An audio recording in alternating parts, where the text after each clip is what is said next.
Salam alaikum azurfillaoun, bonsoir. L'heure est grave. Le régime est à une phase décisive de sa propre survie. C'est un peu comme s'il nous disait « je passe ou je casse tout ».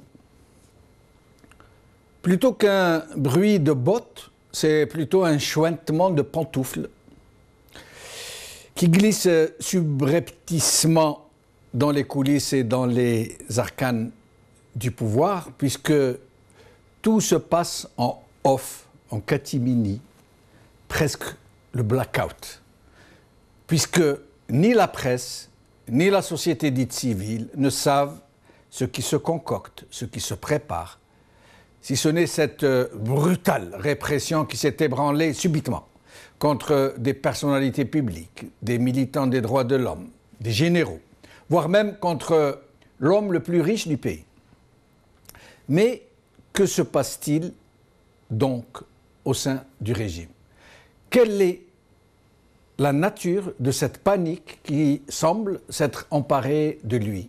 Pourquoi cette démonstration de force, que dis-je, de hargne qu'il a actionnée contre toutes les voix discordantes, qui semblent le déranger au plus haut point, comme si elle menaçait de compromettre la stratégie ultime qu'il est en train de mettre en route.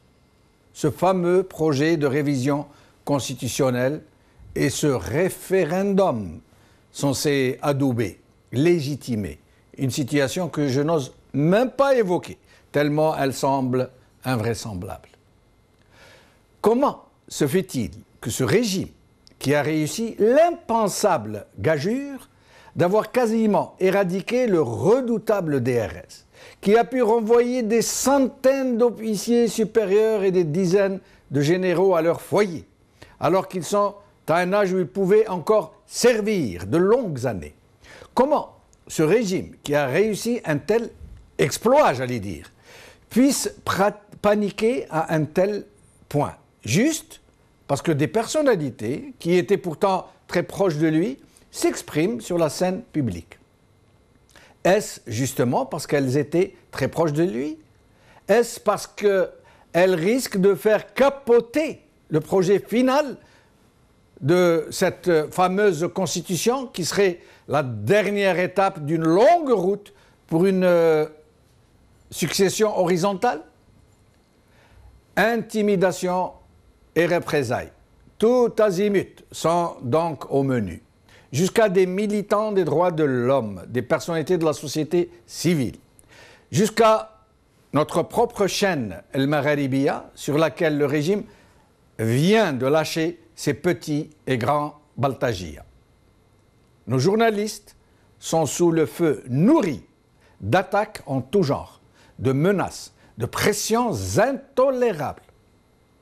Parce que nous sommes devenus, par la seule force de notre engagement et de notre attitude, un espace d'expression à qui ne dispose pas de tribune, à qui le régime ne laisse pas d'autre choix que de passer sous ses fourches codines et d'être admis au râtelier ou de subir ses foudres. Le régime ne recule devant rien. L'enjeu semble être vital pour lui.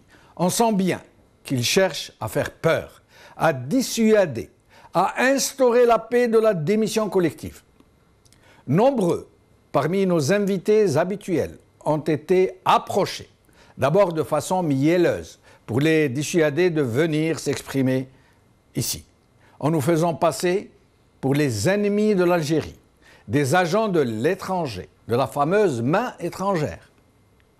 Et lorsque ces citoyens ont affirmé leur volonté de continuer à venir s'exprimer sur nos ondes, ils ont été ouvertement menacés de 1001 façons, lorsque leurs lignes téléphoniques ne sont pas tout simplement coupées. Nous vivons donc des moments cruciaux. Nous allons voir si ce régime peut arriver à ses fins avec de tels procédés, s'il peut, avec une telle outrecuidance, continuer à terroriser ainsi les gens, à les empêcher de respirer, de s'exprimer, de le dénoncer, de lancer l'alerte sur les graves périls qu'il fait peser sur la survie même de la nation. Nous verrons. Pour notre part, nous ne céderons ni aux menaces, ni au chant des sirènes, ni au chantage. Et si les représentants de la société civile se dérobent parce que ce régime ne leur aura laissé aucun choix, ce que nous comprendrons alors nos invités seront tous les Algériens. Nous ouvrirons nos standards téléphoniques et le régime pourra alors lancer ses menaces contre des millions de prénoms, à la guerre comme à la guerre. Nous restons donc sur notre position, la seule qui vaille, celle de la dignité. Nous continuerons à faire notre travail. Les cohortes de Baltagir qu'ils ont lâchées contre nous ne nous feront pas peur et ne nous arrêteront pas, promis, juré. Aujourd'hui, El Watan. Affaire du général Ben Haddid. L'organisation des retraités de l'ANP interpelle le président. Par Salima Tlemceni. Liberté. Les avocats du général à la retraite, Maître Bourayou et Mechri, l'ont révélé hier. Affaire Ben Haddid, il n'y a pas eu de plainte du MDN par NH. PSA. Issaad Rabrab, ils veulent m'arrêter pour me faire taire. Par Lounès Gemmesh.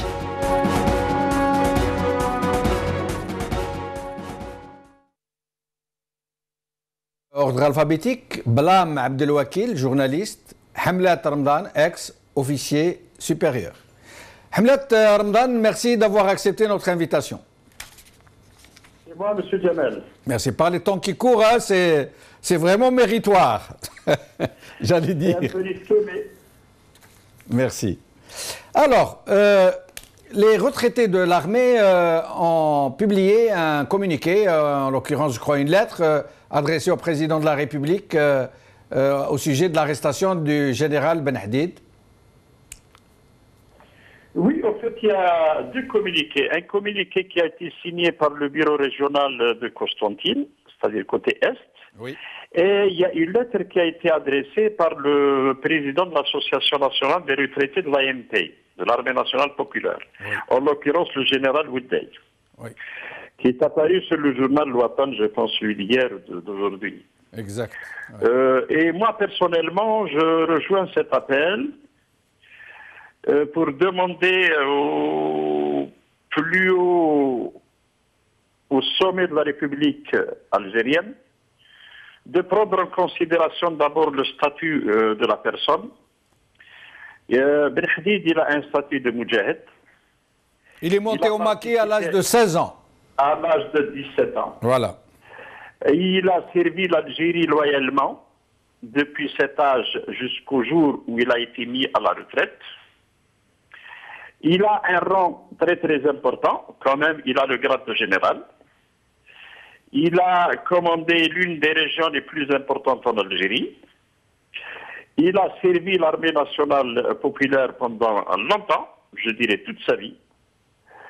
Et sur le côté humain, je dirais le général Ben Haddid, d'après la presse nationale, d'après le journal Khabar d'avant-hier et celui d'hier aussi, il souffre, il est malade.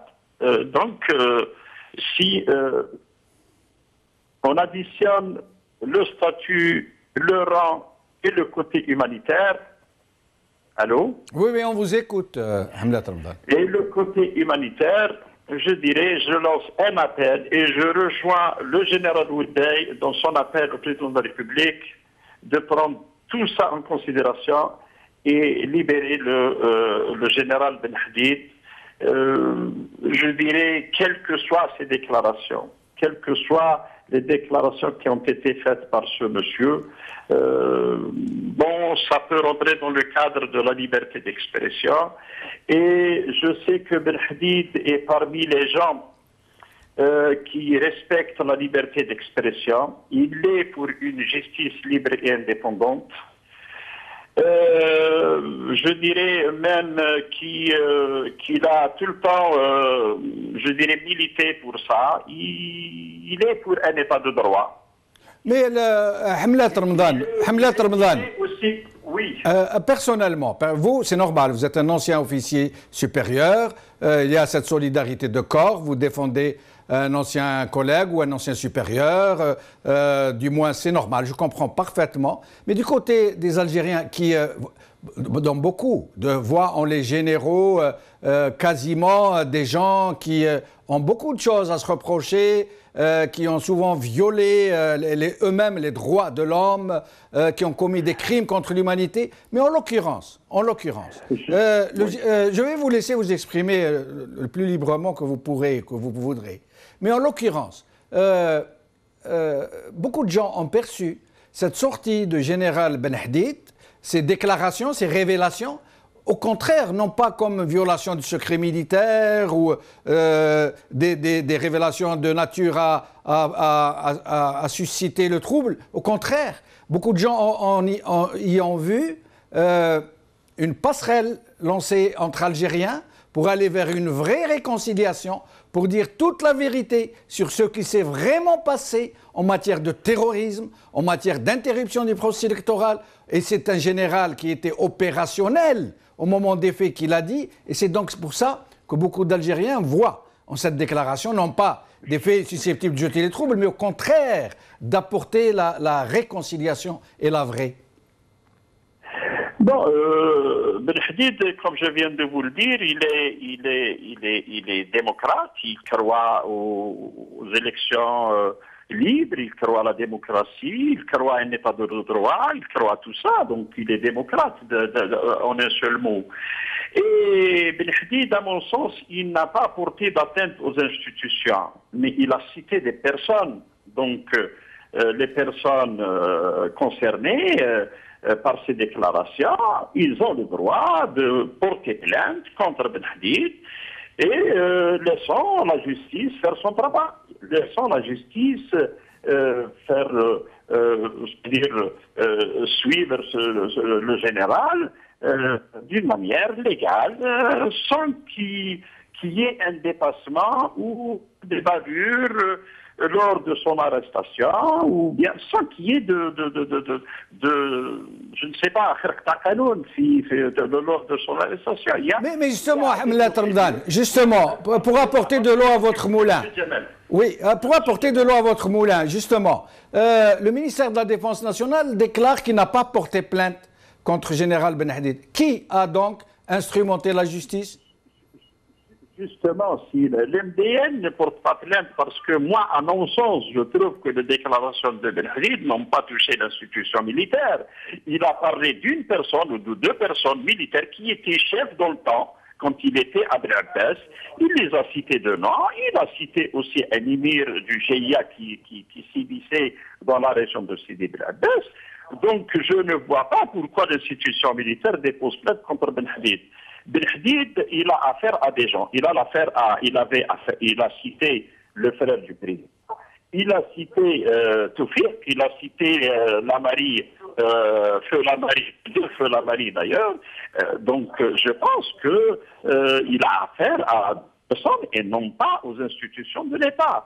Mais qui a porté plainte contre lui? Qui a instrumenté la justice? Personnellement, je ne peux pas vous dire qui a porté plainte contre Ben Hadid. L'essentiel a été arrêté et il est en prison. Restez avec nous, Hamlet Ramadan. Je reviens à vous dans un moment. Blam Abdelwakil, merci d'avoir accepté notre invitation. Bonsoir, M. Jamel. Bonsoir. Alors, nous parlions donc de l'arrestation de Ben Hadid avant d'en arriver à ce que subit Rabrab, à ce qu'a subi Boras, le journaliste et militant des droits de l'homme, Hassan Boras.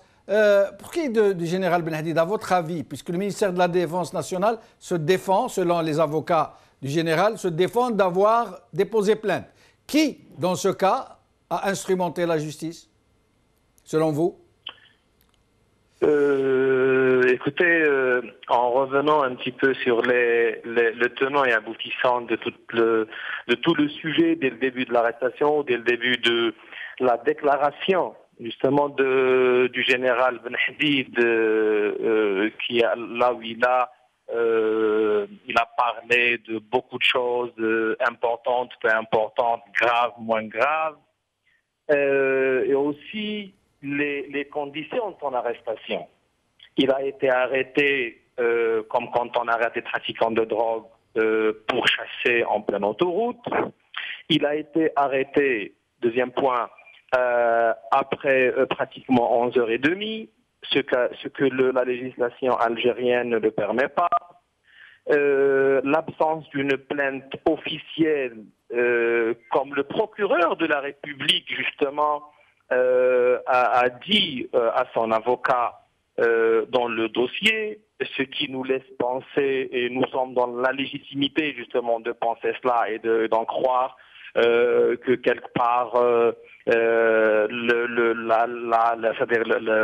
l'arrestation de M. Ben Hadid a été diligentée je ne suis pas en mesure de vous dire qui a vraiment instrumentalisé le procureur de la République ou tout le dispositif justement de justice pour arrêter M. Ben Hadid, mais quand je vois une absence de quelqu'une plainte de n'importe quel côté, ni du MDN, ni de la présidence de la République, je suis dans mon droit de penser que toute l'opération est instrumentalisée et que ça a été manigancé quelque part. Où quelque part, qu'est-ce que vous voulez dire? Quelque part, qui? Où? Écoutez, Monsieur Jamel, nous vivons en Algérie. Oui. Et nous avons connu des cas comme le cas Ben Hadid. Et nous savons qu'il n'y a pas de système de justice en Algérie. Il n'y a pas d'indépendance de justice ni de juge en Algérie.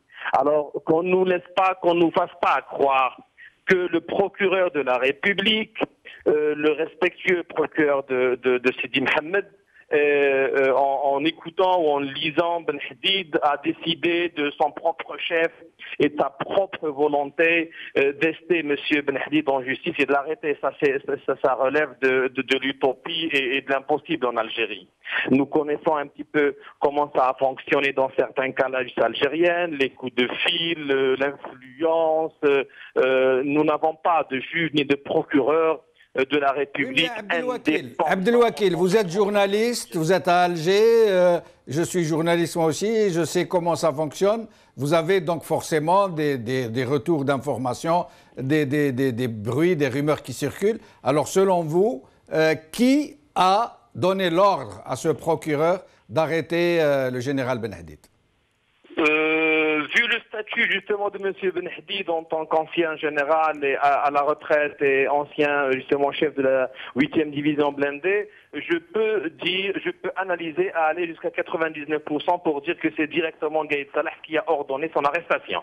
Vu aussi justement les divulgations, la plainte justement, le procureur de la République parle d'accusations graves qui est divulgation de secret défense au secret militaire.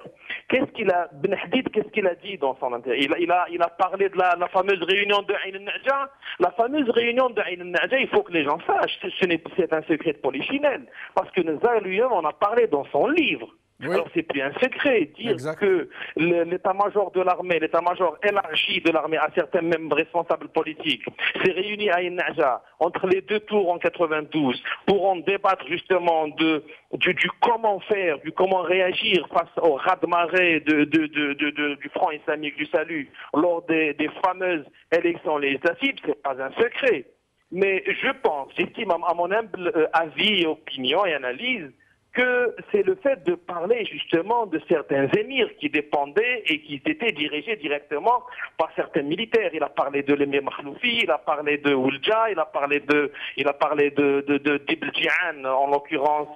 Mais justement, Abdelwakil, est-ce que justement ce qui est interprété comme une violation du secret militaire, est-ce que ce n'est pas plutôt les deux déclarations fracassantes qu'il a faites, à savoir qu'il a reconnu que c'était un coup d'État, l'interruption du processus électoral, et de deux, que Ben Chiha, l'émir du JIA, était sous le contrôle d'un général du DRS. Est-ce que ce n'est pas plutôt cette grosse pierre, ce gros pavé dans la mare qui a fait réagir dans, peut-être pas Gaïd Salah, peut-être ailleurs, peut-être Saïd Bouteflika, peut-être des gens qui ont une vision de la situation et qui ont besoin de calmer le jeu plutôt que de réveiller les démons.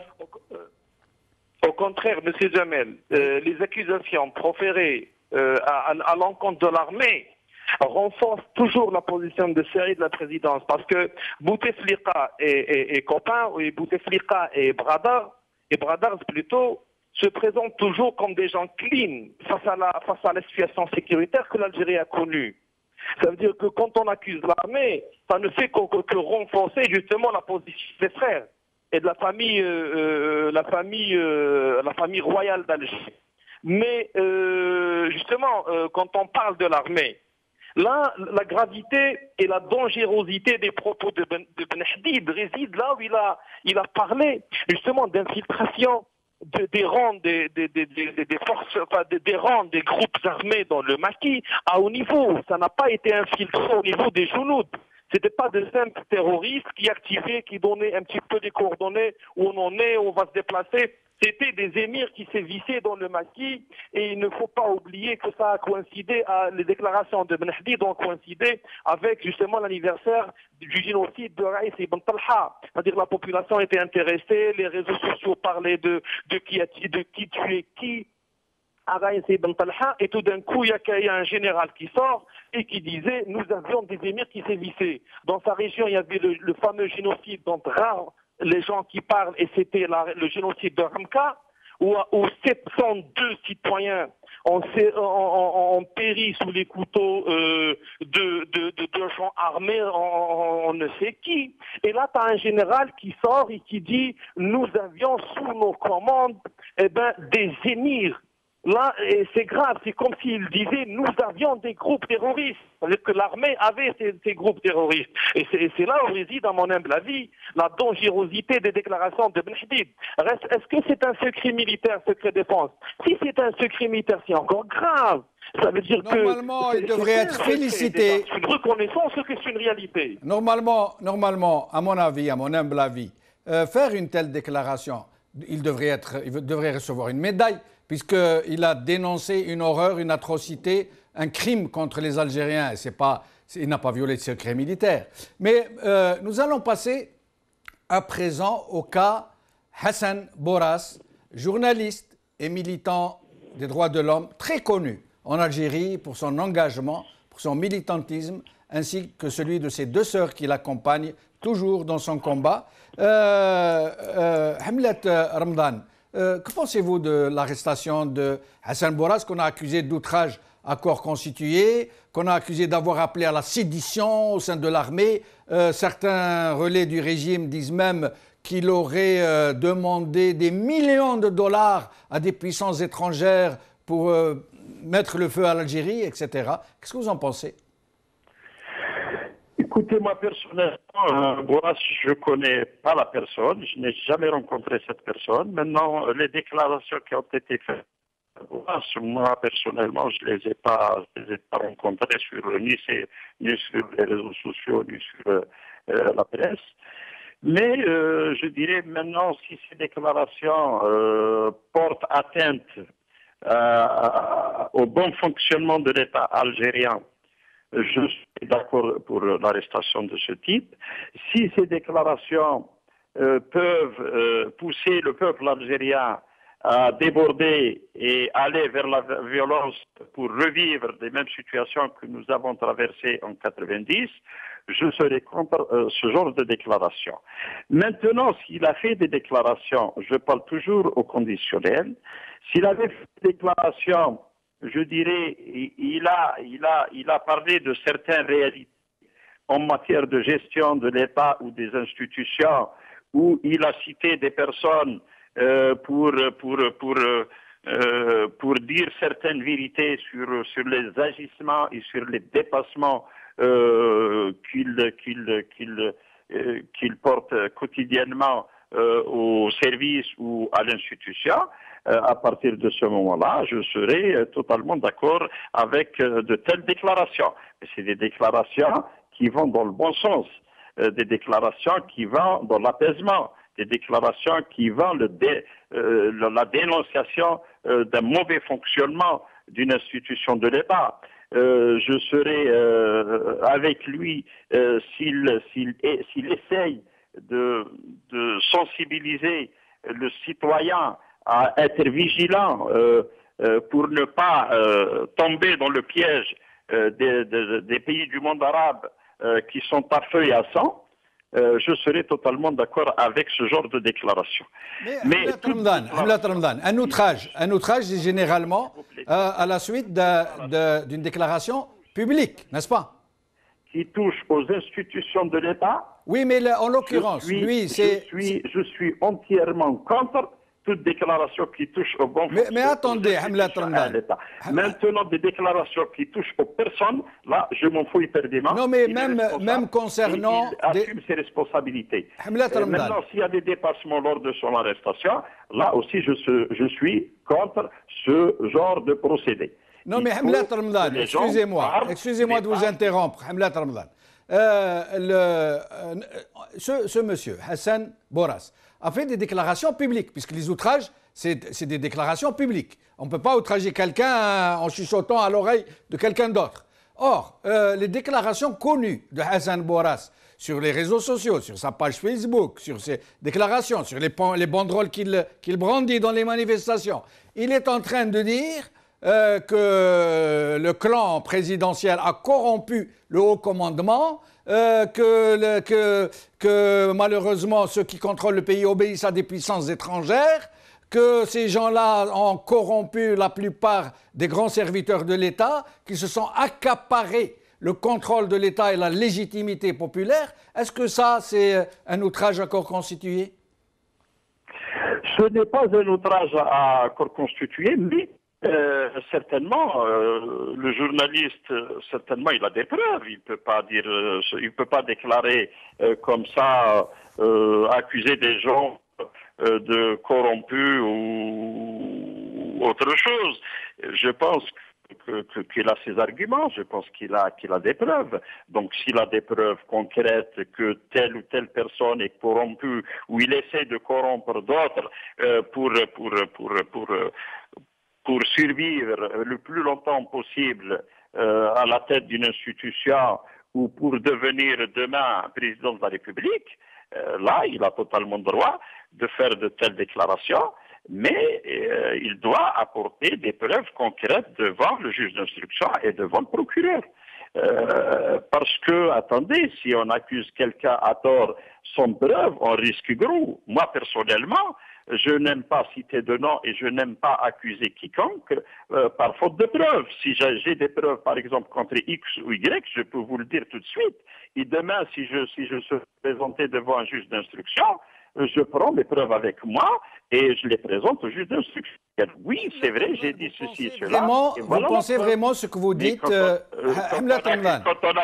vous pensez vraiment ce que vous dites quand vous disiez que dans ce pays, quand on accuse gratuitement, on risque gros, vous pensez que les gens qui ont accusé Hassan Boras de ses chefs d'inculpation, s'il s'avère qu'ils l'ont accusé à tort, ils risquent gros, ces gens, vous pensez?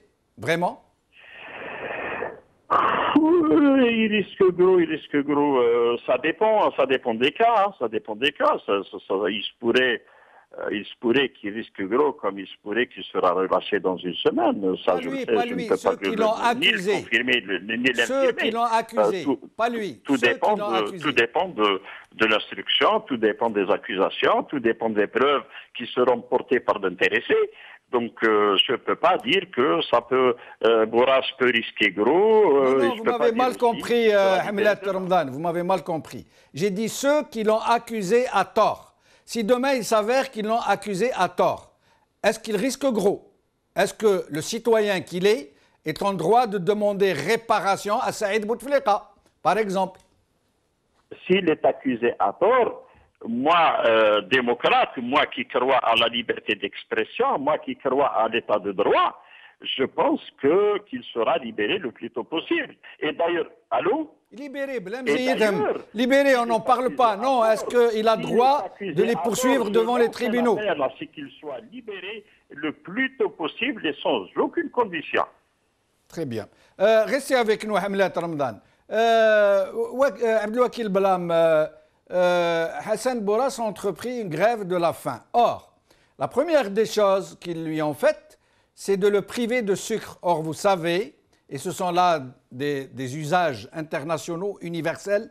Tous les grévistes de la faim, on leur propose tout de suite, même s'ils ne le veulent pas, de prendre du sucre pour éviter que leurs organes vitaux ne soient atteints, le foie, les reins, etc. Et donc, la nouvelle méthode du régime, c'est que quand il y a des gens qui font des grèves de la faim, il les prive de sucre. Il leur interdit de prendre du sucre, même si ce sont leurs parents qui leur ramènent du sucre. Qu'est-ce que vous en pensez? Là-dessus, sur ce petit détail-là de grève de faim, bon, c'est pas un détail, c'est vrai, c'est une façon, aussi sa façon à M. Bourrak, que je respecte, que je connais d'ailleurs, de résister face à l'arbitraire. Ils n'ont pas le droit, à ce que je sache. Il y a une réglementation qui régit justement la manière dont la direction pénitentiaire doit réagir, il doit se comporter face à une grève de faim. Une grève de faim est directement signalée au ministère de la Justice. Tout gréviste, tout prisonnier qui rentre en grève de faim, le directeur de l'établissement pénitentiaire doit signaler cela directement, de nuit comme de jour, au ministère de la Justice. Ça, je suis sûr et je sais cela, alors que même le ministère de la Justice n'a pas fait de communiqué là-dessus. Qu'on le prive, c'est aussi leur manière de montrer une fois de plus l'absence d'un état de droit et de démocratie.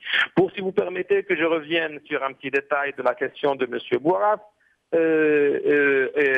nous, en tant qu'observateurs, mis à part son avocat, on est dans l'incapacité de parler, d'exprimer justement sur la question, parce qu'il s'agit de 2 vidéos dont ils disent que M. Bourrak, on peut déduire, on peut interpréter, on peut faire dans l'exégèse des textes ou des paroles que ça pourrait être de l'incitation à la population d'user d'armes contre le pouvoir de l'État ou contre les autorités.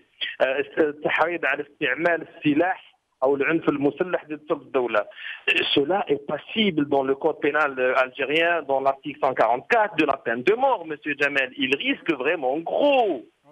Il ne risque pas une condamnation par sursis ou n'importe quelle amende. C'est la peine de mort. Là, on a affaire à une affaire qui a été apparemment bien montée. Moi, je ne peux que croire que c'est de la manigance et que tout est monté de toutes pièces et que c'est vraiment, ils l'ont vraiment eu. Je ne sais pas, je ne peux pas vous dire. Je vous ai dit, n'importe quel journaliste ne peut pas s'exprimer en l'absence du visionnage des 2 vidéos pour dire que M. Bourrak a vraiment appelé les gens à user d'armes pour, entre guillemets, libérer l'Algérie colonisée comme ils le prétendent.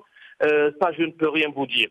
Mais au passage, laissez-moi vous parler d'une chose qui a eu lieu ce matin, justement, concernant aussi les médias et le monde des journalistes.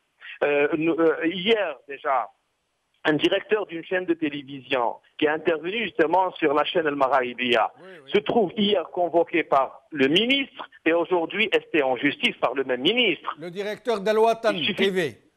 Pour avoir reçu a intervenu hier sur El Maraïbia. Pour avoir reçu Madani Mzarak. Ce matin, monsieur Green déclare à un journal électronique qu'il va justement poursuivre monsieur Chedli en justice pour je ne sais pas. Et là, il a osé humilier un journaliste de la même chaîne en lui disant que tu n'es pas un journaliste et que votre télé est une télé illégale. Mais on a affaire vraiment à une orchestration, mais d'attaque à l'égard de tous ceux qui osent parler à El Maraïbia, intervenir sur El Maraïbia, cette chaîne, ce seul refuge qui nous reste.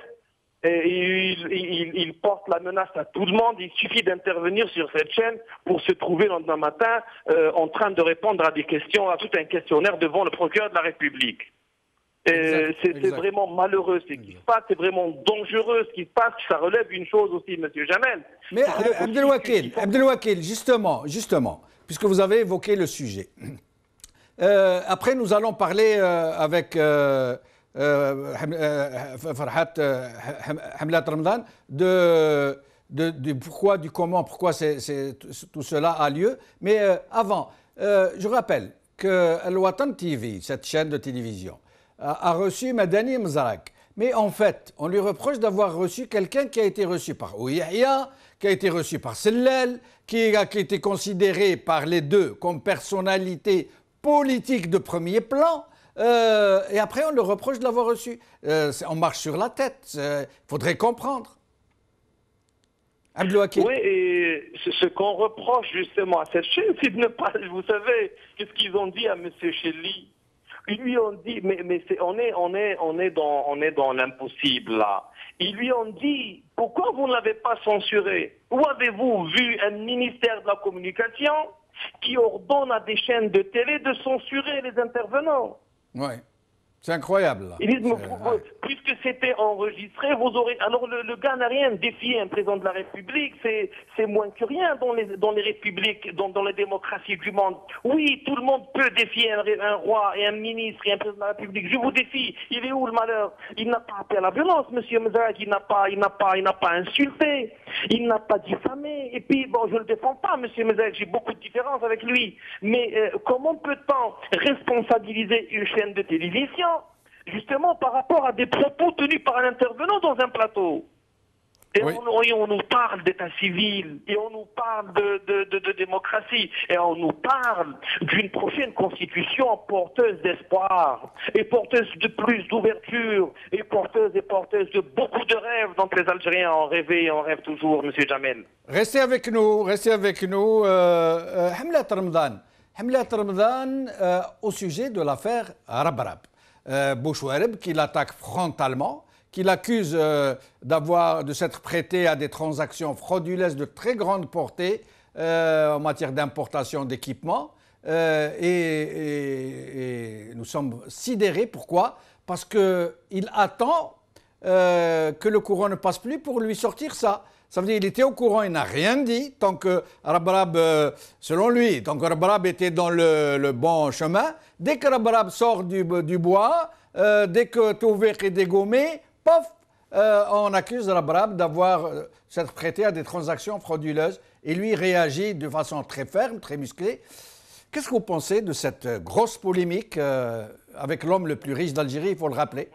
De la personne. Rabrab est une personne, est un homme d'affaires très connu en Algérie et il a une envergure même internationale. Rabrab, c'est le deuxième exportateur en Algérie après Sonatrach. Rabrab a réussi dans le monde de l'industrie, il a réussi dans le monde des affaires. Et ces accusations, je dirais par voie de presse, interposé, je m'en doute fort que quiconque a des preuves que Rabrab a failli ou n'a pas respecté la réglementation en vigueur en matière d'importation. Rabrab, il a crié haut et fort ces derniers temps qu'il avait beaucoup de projets qui ont été gelés au niveau du ministère de l'Industrie.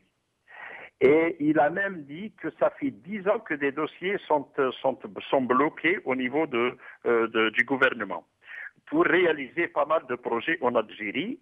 Cela veut dire créer de la richesse et qui veut dire créer de l'emploi. Donc maintenant, ils sont en train d'accuser Rabrab, je pense, je ne peux pas dire à tort ou à raison. Moi, personnellement, je ne détiens pas de preuves. Peut-être le ministre de l'Industrie, il en a. Et Rabrab l'a défié à partir de l'Amérique du Nord. Il a bien dit aussi que dans quelques jours, il va rentrer en Algérie et ester le ministre de l'Industrie en justice. Et certainement, Rabrab, en faisant cette déclaration, il a des preuves à l'appui pour se défendre, pour se disculper de toute... Mais le ministre du Commerce, pourquoi il n'a pas porté plainte contre lui plutôt que de le dénoncer à la presse? Pourquoi n'a-t-il pas porté plainte contre lui? Je ne sais pas, peut-être pour ça, peut-être même le ministre, peut-être il a des dossiers. Est-ce que des dossiers solides, des dossiers ficelés, des dossiers bidons? Je ne sais pas moi. Je ne peux pas, je n'ai pas accès, je n'ai pas le droit à l'accès à ces dossiers. Donc chacun d'entre eux doit porter les preuves formelles au tribunal et on verra qui sera le vainqueur de cette guerre. Rabrab parle de cabale contre lui et il dit qu'il s'apprête à l'arrêter. Rabrab parle de cabale organisée contre lui et qu'il s'apprêterait à l'arrêter, même si cela a été démenti par le ministre de la Presse et d'autres ministres algériens. Mais lui dit il s'apprête à m'arrêter parce que je ne m'entends pas avec eux, parce que j'ai une autre vision, parce que c'est des gens que j'accuse de mener le pays à la faillite et à la catastrophe. J'ai pas entendu votre question, monsieur Jamel. J'ai dit que Rabrab est en train de dire ils veulent m'arrêter parce que je ne suis pas d'accord avec eux, parce que je suis en train de les dénoncer, parce que ce sont des gens qui mènent le pays à la catastrophe et peut-être à la faillite aussi. Écoutez, Rabrab, pour moi, il représente l'économie nationale. Donc, il est du domaine, il est du secteur, il est au courant de pas mal de dossiers concernant ce secteur. Il est concerné par l'économie nationale, il est concerné par l'industrie. Il suit beaucoup plus que moi la politique dans ce domaine que n'importe quel autre citoyen. Donc, il doit être au courant de toutes les décisions qui ont été prises par le gouvernement. Et il se pourrait que ces décisions, d'après lui, ne mèneront jamais l'Algérie vers la prospérité, vers la richesse, vers le développement. Ça, c'est son point de vue que je dois respecter. Et il n'a qu'à prouver ça et le mettre à disposition du peuple algérien.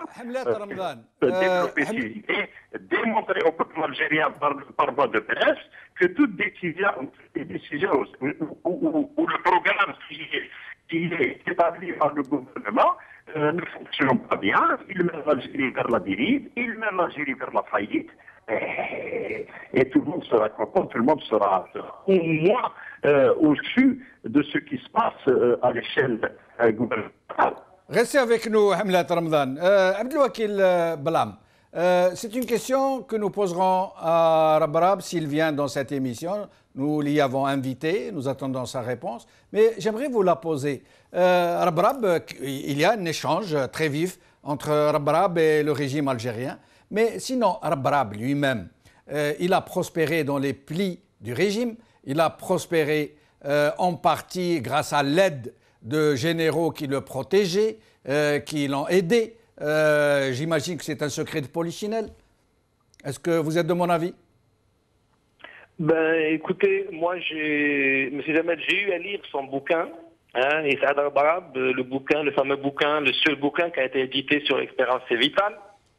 Rien de cela n'y figure. Aidé par des généraux, cela ne veut pas dire que j'éloigne la thèse qu'il a été aidé dans son lent parcours de création du groupe Cévital par des généraux, par des interventions par-ci par-là, justement pour en bénéficier de certains crédits d'une grande importance, des lignes de crédit aussi étrangères.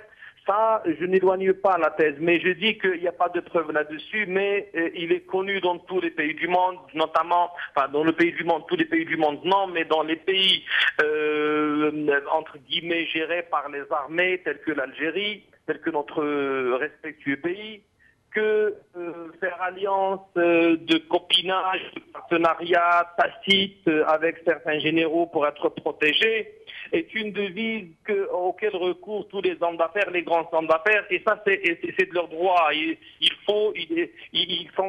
marchent sur un terrain épineux, ils doivent avoir des rangères, ils ne peuvent pas marcher pieds nus. Soit on supprime les épines, soit on porte des rangères. C'est leur devise. Mais moi, ma petite analyse dit aussi que dans son parcours, si la question a une relation avec l'éviction de Soufir, vous savez, s'il a vraiment été aidé par Soufir, par le fameux Soufir, il n'aurait pas été victime justement de l'empêchement de grands investissements tels que la zone de Blara. Ça ne tient pas debout. Mais peut-être qu'il était sous la protection d'autres généraux qui ne sont plus en exercice. Mais j'aimerais bien parler d'un détail non évoqué par les analystes. Bon, ça a été évoqué, mais c'est mon avis aussi. Je dis, monsieur, Rabrab n'a pas de problème avec le régime algérien. Il a un problème avec Bouchouared, monsieur Jamel. M. Bouchouareb aussi veut qu'on parle de lui. M. Bouchouareb... Vous pensez, Abdelwakil, vous pensez qu'un Bouchouareb aurait pris le risque de s'attaquer à un Rabarab de son propre chef sans y avoir été poussé? Oui, mais il ne s'est pas encore attaqué. Il s'est attaqué verbalement. Aucune plainte n'a été posée. Oui, mais quelle attaque? Quelle attaque? Quelle attaque? Médiatique. Mais ça, oui, mais médiatique. Monsieur Jamel, ça fait beaucoup parler d'un certain Bouchouareb qui veut qu'on parle de lui. Il se présente comme un enfant. Il a des aspirations. Et le gars se présente comme de la région de Chewiya. Le gars, c'est des messages lancés à Monsieur El Gate qui est connu pour son kabylophobie. Il sait que bientôt, dans une année, dans quelques mois, il va y être question d'une alternative. Il connaît l'hostilité que porte en lui Gaïd Salah envers Sellal et envers Yahya. Il veut qu'on parle de lui et il ne trouvera pas mieux que de s'attaquer à un sommité comme Arbarab. Je n'apporte pas ici l'intégrité de M. Arbarab. Je ne connais pas, je ne peux pas le juger. Je sais qu'un homme d'affaires ne peut pas être clean à 100%. Mais cet aspect-là, cet aspect Bouchouareb qu'on oublie est aussi présent parce que... Mais Abdelwakil, je me permets de vous interrompre. Vous savez que vous venez de dire quelque chose d'extrêmement gravissime. Vous pensez que la polémique, la querelle, le conflit puisse s'être réduit à une histoire de régionalistes contre d'autres régionalistes? À ce point? Nous en sommes à ce point? Malheureusement, on est à ce point et encore plus bas, M. Jamel. Ils ont réduit la République à cela, M. Jamel. Qui est ce Bouchouareb, éclipsé pendant 10 ans, je ne sais où, qui vient et qui lèche les bottes de Gaïd durant le 4e mandat et qui se trouve renommé ministre et qui s'emporte et qui s'attaque à l'un des plus grands hommes d'affaires et industriels exportateurs d'Algérie. Ça ne tient pas debout. Il doit y avoir anguille sous roche. Mais c'est réduit à cela, M. Jamel. C'est vraiment réduit. C'est dommage qu'on en parle. C'est décevant qu'on en parle. Mais c'est contradictoire aussi, Abdelwakil. Abdelwakil, c'est contradictoire aussi ce que vous dites. Qu'un petit ministre qui doit être dans le 2e ou 3e ou 4e cercle périphérique s'attaque avec une telle hargne à un homme aussi important que Rabarab, ça me semble un peu invraisemblable pour le moins.